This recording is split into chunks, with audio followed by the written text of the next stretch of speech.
Salut salut, j'espère que ça va bien par chez vous. Alors l'autre jour je regardais une vidéo du youtubeur Usul sur la différence entre la droite et la gauche. Alors je remets juste vite fait le contexte, mais Usul c'est un gars dont j'aime beaucoup le travail, qui me fait bien marrer, ça a été marrant de bosser ensemble avec lui et de bolosser ensemble un député de la République En Marche, comme dans une précédente vidéo que j'ai postée ici d'ailleurs. Par contre je dois dire que en ce qui concerne son analyse vis-à-vis de la question de la droite et de la gauche, de ce qui différencie les deux et tout ça, en fait je suis pas du tout d'accord avec ce qu'il en dit. Déjà parce qu'il associe à chaque étiquette, gauche et droite, des principes qui n'ont aucune réalité scientifique derrière et qui a un biais évident au sens où Usul c'est un youtubeur qui se revendique clairement comme étant un youtubeur de gauche et du coup les principes que lui va apposer à telle ou telle étiquette va être des principes sur lesquels lui porte un jugement de valeur. Et oui c'est ça, j'ai l'impression d'un biais un peu évident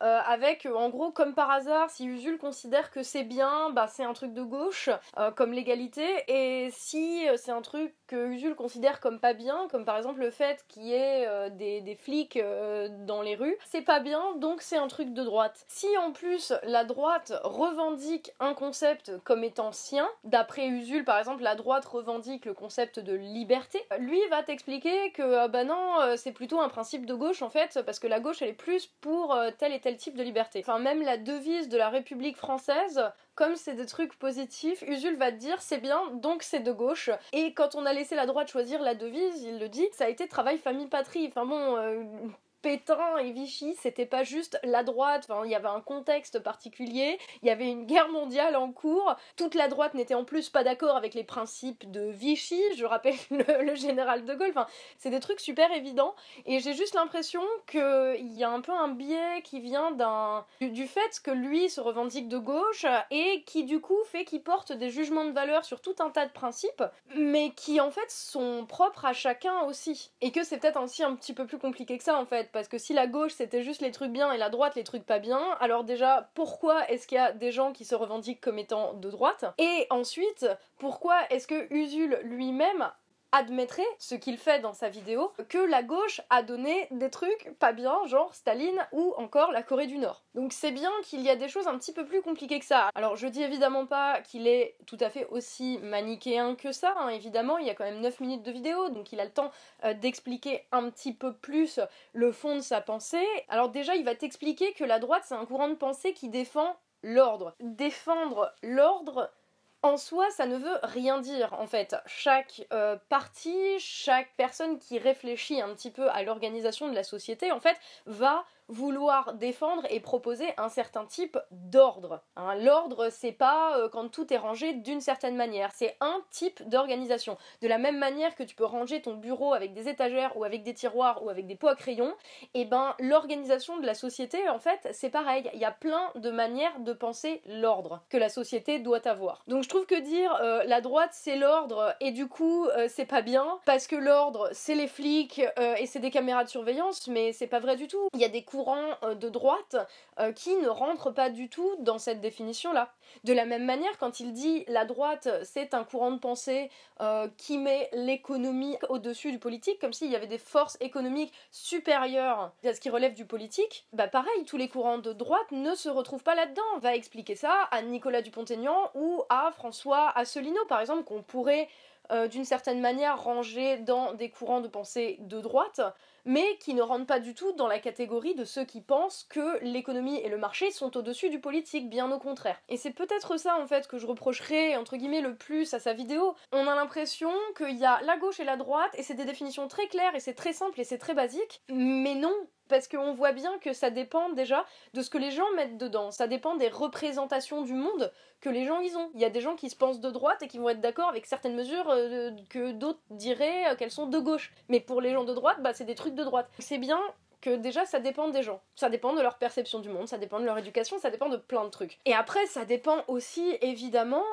des différents courants au sein des différentes familles politiques. Enfin j'ai donné l'exemple de Asselineau et Nicolas Dupont-Aignan qui ne pensent pas du tout l'économie par exemple de la même manière qu'un mec comme Alain Juppé. Et je trouve que c'est un peu même dangereux en fait de vouloir faire un fourre-tout et d'expliquer que tout ça c'est très très simple, en tout cas en ces termes là, alors que ça recouvre des réalités différentes. De même, il y a des réalités historique que Usul mélange un petit peu dans sa vidéo. Par exemple, il t'explique que le PS, aujourd'hui, il est plus de gauche, ou il est moins de gauche. Et il est de gauche, en fait, ou moins de gauche par rapport à quoi ? Est-ce qu'il est moins de gauche par rapport à d'autres partis plus à gauche qui existent, genre Lutte ouvrière ou la France Insoumise ? Ou est-ce qu'il est moins de gauche qu'avant? Mais avant, quand? Avant en 1945 ou avant à l'époque de Jaurès? Parce que oui, c'est sûr, si tu compares ce que dit le PS aujourd'hui par rapport à ce que disait le PS d'il y a 100 ans, et c'est clair, ça fait vachement moins révolutionnaire et vachement moins marxiste tout de suite.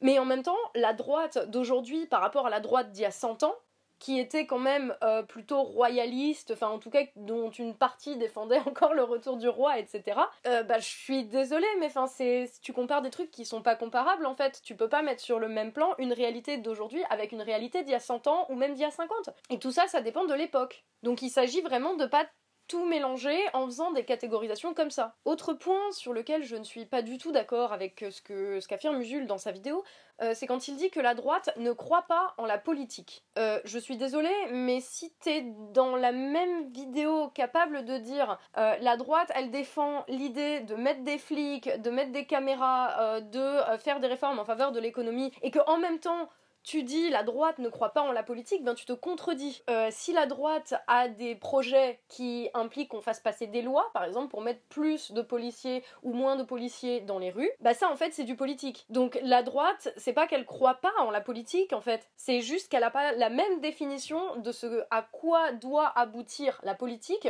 que la gauche, et encore parce que juste la gauche telle que Usul dit qu'elle est. Parce que, encore une fois, ni la droite ni la gauche ne sont des réalités homogènes. Chaque courant de pensée, chaque parti, chaque personnalité politique qui prend la parole dans tout ce bordel, c'est quand même des gens qui croient que la société peut être transformée, que la réalité peut être transformée via des lois, via des règles d'organisation de la société. C'est donc bien qu'ils croient tous en la politique. Juste, ils veulent pas atteindre exactement les mêmes buts. Alors si les critères de définition de ce qu'est la droite et de ce qu'est la gauche, ça dépend des représentations de chacun, de la réalité que ça recouvre pour telle ou telle personne en fonction des gens, de l'histoire, du moment historique entre guillemets dans lequel le courant de pensée se trouve, c'est peut-être en fait que cette représentation-là aujourd'hui, c'est pas des critères pertinents pour expliquer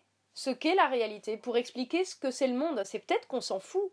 Parce qu'en réalité, c'est quoi qu'on cherche dans des réformes ou dans des lois ou chez des politiciens ? En vrai, ce qu'on cherche, c'est pas qui colle à une idéologie, c'est pas qui soit de gauche ou de droite. Ce qu'on cherche, en fait, c'est qu'ils fassent leur boulot, à savoir rendre la vie meilleure par l'action politique, tout simplement. Du coup, si c'est pas pertinent pour expliquer le monde, je vois pas pourquoi en fait on s'obstinerait à aller chercher des définitions de la gauche et de la droite pour savoir qui a raison, alors que ça fait 250 ans que ni les historiens, ni les sociologues, ni les politiques, ni personne n'est d'accord sur ce que chacun des termes recouvre. Pour moi, c'est un clivage qui est juste pas vraiment pertinent pour expliquer le réel. Enfin, pour moi, c'est pas ça le but de la politique, quoi. C'est pas trouver qui a le plus raison, ou qui est plus de droite, ou qui est le plus de gauche, en fait. D'ailleurs, la politique, elle existe avant que la gauche et la droite existent. La politique, elle existe à partir du moment où il y a plus d'une personne et que ces personnes, elles interagissent entre elles, qu'elles cherchent comment s'organiser pour pouvoir vivre ensemble sans se marcher dessus et sans qu'il y en ait qui vivent au détriment trop des autres et que voilà, ça se passe à peu près bien tout en respectant les aspirations et les volontés individuelles de chacun. La question de la droite et la gauche, elle est beaucoup plus compliquée que ce que Usul essaye de nous dire dans une vidéo de 9 minutes, et c'est normal, en 9 minutes tu peux pas tout dire. C'est beaucoup plus compliqué que ça si tu cherches à donner une définition, parce que ça nécessite de prendre en compte 200 ans d'histoire de la droite et de la gauche, et en même temps, c'est beaucoup plus simple que ce qu'il veut bien dire, puisque c'est pas le sujet en fait. La question, c'est est-ce que dans une société, telle ou telle loi, elle est efficace? Est-ce qu'elle permet de rendre la vie meilleure? Est-ce qu'elle permet d'améliorer les conditions de vie de la communauté en général, et pas juste de quelques-uns au détriment de tous les autres, comme ça a l'air d'être peut-être le cas maintenant, que ce soit fait par des mecs de gauche ou de droite d'ailleurs. On s'en fout en fait de qui a toujours défendu telle ou telle valeur, ou historiquement, est-ce que la droite a été gentille ou méchante, ou est-ce que la gauche a été gentille ou méchante, est-ce que Staline ou est-ce que Pétain. Ce qui nous intéresse, c'est de savoir comment on fait en sorte de vivre ensemble sans se marcher trop dessus. Et pour ça, il y a les seuls critères à prendre en compte en fait, c'est est-ce qu'une loi est utile, est-ce qu'une loi est efficace. Je vais vous donner un exemple qui est très simple, la suppression de l'impôt sur la fortune. Moi, ce qui m'intéresse là-dedans, ou ce qui m'intéresse pas, c'est pas que ce soit une mesure de gauche ou une mesure de droite. Ce qui m'intéresse, c'est est-ce que c'est utile, est-ce que ça va rendre la vie meilleure, est-ce que ça va faire en sorte qu'on ait, je sais pas, des meilleures écoles, des meilleurs hôpitaux, qu'on vive avec un peu moins de pollution, ou qu'on défonce moins la planète. Je sais pas, des trucs comme ça, quoi. C'est ça, moi, qui m'intéresse, en fait, dans les lois qui sont votées, et c'est ça qui m'intéresse dans la politique. C'est comment est-ce que ça permet de transformer le réel pour le rendre mieux pour le plus grand nombre. Et la suppression de l'ISF, pour moi, elle fait rien de tout ça. Pour moi, la politique doit uniquement se préoccuper de la vie de la cité, de la vie de la communauté, en fait, tout simplement. Est-ce que c'est utile? Est-ce que c'est efficace? Dans le cas de l'ISF, non. Du coup, c'est de la merde, que ce soit de gauche ou de droite. Basique.